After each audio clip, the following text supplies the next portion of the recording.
നമസ്കാരം, press live ന്യൂസിലേക്ക് സ്വാഗതം.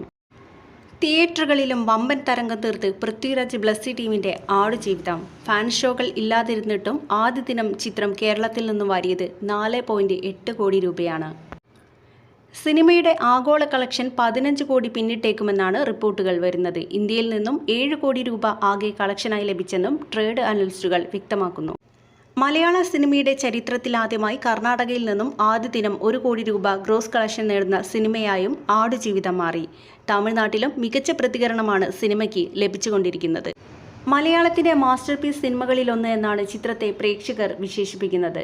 ബ്ലസ്സിയുടെ സംവിധാന മികവും ചോര നീരാക്കിയുള്ള പൃഥ്വിയുടെ ഗംഭീര പ്രകടനവുമാണ് സിനിമയുടെ ഹൈലൈറ്റ്.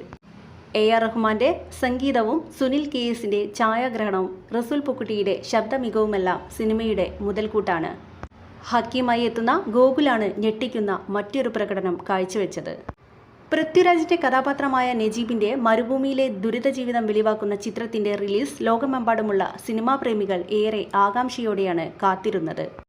15 വർഷത്തിനു മുമ്പ് തുടങ്ങിയ സിനിമാ ചർച്ച 2008 പ്രാരംഭ വർക്കുകൾ ആരംഭിച്ചെങ്കിലും വർഷങ്ങളുടെ തയ്യാറെടുപ്പുകൾക്കൊടുവിൽ 2018 ചിത്രീകരണം ആരംഭിച്ചത്.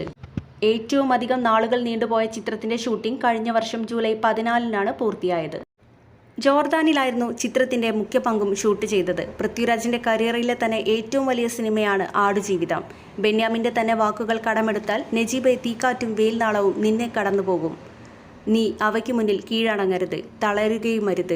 അതുതന്നെയാണ് പൃഥ്വിരാജ് എന്ന സിനിമയെ ആഴത്തിൽ സ്നേഹിക്കുന്ന താരത്തോട് സിനിമാ പ്രേമികൾക്കും പറയാനുള്ളത്.